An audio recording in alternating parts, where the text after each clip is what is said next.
Naomi Parker was 36, living in a quiet neighborhood on the outskirts of Denver, Colorado. She worked as an accounting assistant for a medical supplier and managed her modest home with quiet discipline. Her husband, Marcus, was the same age, a polished real estate sales leader with expensive taste and a voice that commanded rooms. To outsiders they looked like a successful, stable couple. But inside their home the silence was sharp. The warmth had long faded, replaced by formality and cold routine. June 12th was supposed to be special, their wedding anniversary and Marcus's birthday. Naomi took the afternoon off, drove across town for his favorite red wine, and bought Wagyu short ribs from a specialty butcher.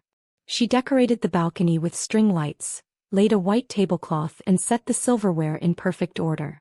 The cake in the fridge read, "To Marcus, happy birthday and anniversary." By 7 p.m. she was ready, dressed in soft blue with a faint scent of vanilla. She believed, foolishly, he'd walk through the door smiling. By 8 p.m. she lit the candles. At 9 she sent a text, "I'm waiting." No reply. At 9:30 she called, 5 rings then voicemail. Finally at 10:35 p.m. her phone chimed with a short email. "Sorry, big client emergency. Staying late. We'll make it up later. No thank you, no happy anniversary. Just work." Naomi stared at the message, her reflection trembling on the phone screen. The candles had burned out, the meat sat cold and the cake waited untouched. Something inside her chest quietly broke that night. She cleaned up in silence, boxing the food, wiping the table, folding the napkins she had imagined him holding.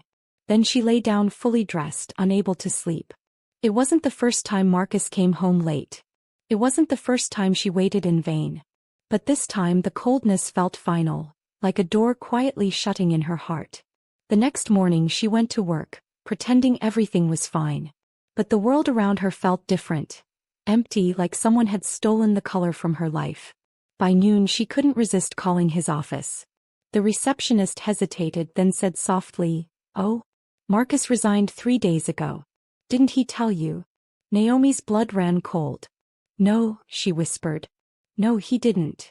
The woman apologized and hung up. Naomi stood frozen in the hallway, staring into nothing. The realization hit like a slow-moving storm. Marcus hadn't been at work. He had chosen to disappear. And she, his wife of 8 years, was the last to find out. That evening, Naomi rushed home, her heart pounding. The apartment felt unfamiliar, still, airless, empty.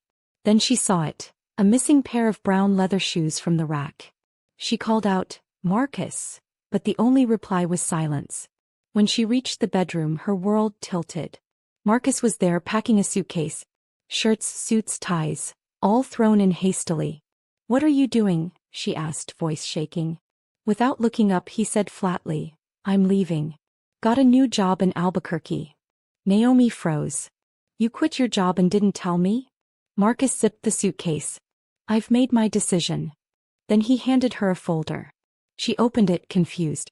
"Divorce papers." "What is this?" she whispered. "You're not the wife I need anymore," he said coldly.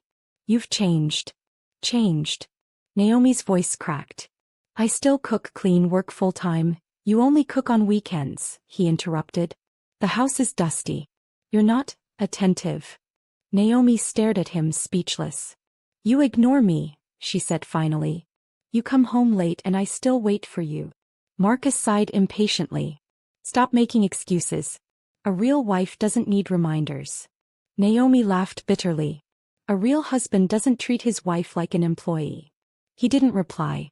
He zipped his bag, grabbed his keys and walked to the door. "That's it?" she asked. "After 8 years, not even a sorry?" He paused just long enough to say, "I don't owe you anything." Then he left. The door closed behind him with the finality of a slammed gavel. Naomi collapsed to the floor, clutching the unsigned divorce papers in shaking hands. 2 days later she got a call from the building manager. "Mrs. Parker, Mr. Parker filed to terminate your lease. He left a note saying he's moved out permanently." Naomi's heart sank. He had planned everything, even her eviction.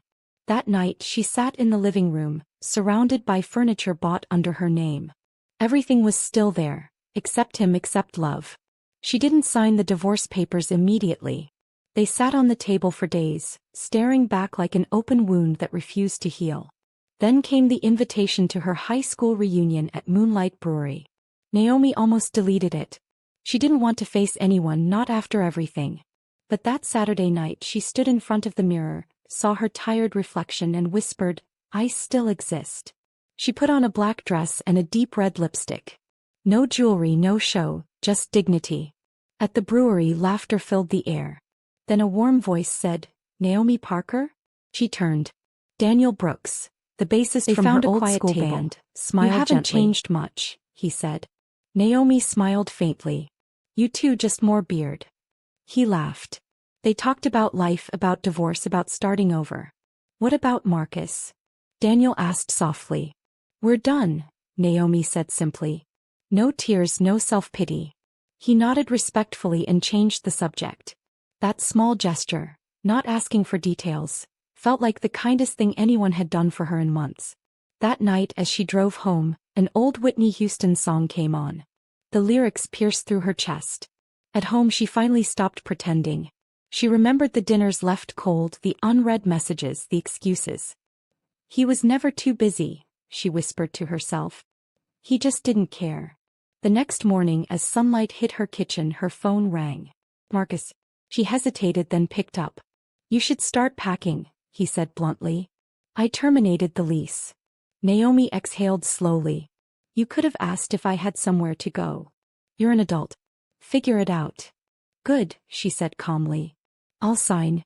And don't call again." She hung up without flinching. That evening she signed the papers. No trembling, no tears. Just silence and clarity. A week later, Marcus sent an email titled Proof. Naomi opened it. A photo of a marriage certificate. Groom, Marcus Daniel Parker. Bride, Claire Whitmore. Dated one day after their divorce was finalized. Her phone rang. Marcus's voice came through, smug. "You saw it? I got remarried. Life's perfect now." Naomi said nothing. "She's everything you're not," he continued. "Mature, gentle, beautiful. Her family owns the Whitmore real estate chain. I'm an executive there now." Naomi stayed silent. "So that's why you rushed the divorce," she said finally. "Partly," Marcus admitted. "You weren't the wife I needed." "And your new wife?" she asked dryly. "She doesn't work. She's 3 months pregnant." Naomi almost smiled, not from jealousy but pity. "Congratulations," she said flatly, then ended the call. Later that night, curiosity tugged at her. She searched Claire Whitmore online. A perfect face filled her screen. Blonde hair, flawless skin, designer dress. But Naomi froze at the eyes. She knew those eyes. In high school that woman was Claire Ellis. Quiet, awkward, bullied. Naomi called her old friend Renee. "Do you remember Claire Ellis?" "Oh, I do," Renee laughed. "She moved to New York, got surgery, changed everything. Nose, jaw, eyes. People barely recognize her." Naomi exhaled. "She married Marcus." There was silence. Then Renee said, "That makes sense. She always knew how to attach herself to someone with status. But she never changed inside." Naomi ended the call, staring at the wedding photo Marcus had sent. Everything looked perfect and fake. A week later, Naomi got a message from an unknown number. "Naomi, I need to talk. It's serious." She knew that voice when he called. "Marcus. Claire gave birth," he said. "A girl." He paused, voice trembling. "But she doesn't look like either of us." Naomi almost laughed. "Maybe she takes after your family," she said lightly. "No," he said, panicking. "I ran a DNA test.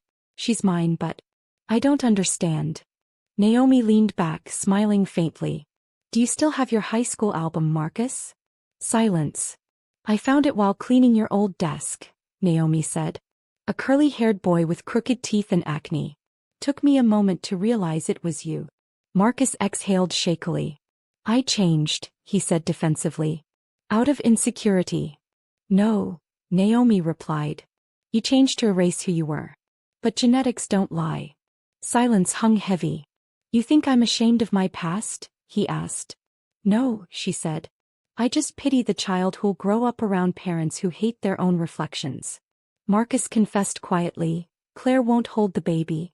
Every time she looks at her she turns away. Her mother has to take care of her. Naomi's voice softened, but not with sympathy. You once said I failed as a wife for not sacrificing enough. But now you're the one failing as a father. What should I do? He asked weakly. You don't need my advice, she said. Just don't let that child carry your shame. Then she ended the call and blocked his number forever. Nearly a year later, Naomi's life had transformed. She moved to Boulder into a sunny apartment with a small balcony. She kept her job but worked fewer hours, learning peace instead of exhaustion. On weekends she painted, took art classes and sometimes met Daniel for coffee. No promises, no pressure, just calm companionship. Then one afternoon her friend Renee found her at a bookstore. Have you heard? Renee whispered. Marcus cheated again. Claire's divorcing him. Their daughter's being bullied at school for her mom's surgeries. Naomi just sighed softly. As Naomi walked home through the golden park light, she thought of how truth always finds its way through the cracks. Marcus and Claire had built their lives on lies, and now those lies were collapsing. But Naomi's world, rebuilt from quiet strength, stood steady. No drama, no noise, just peace. Sometimes she still looked back, not with regret but gratitude. Because losing everything had led her back to herself. I don't need to forgive anyone, she whispered. I just need to live honestly.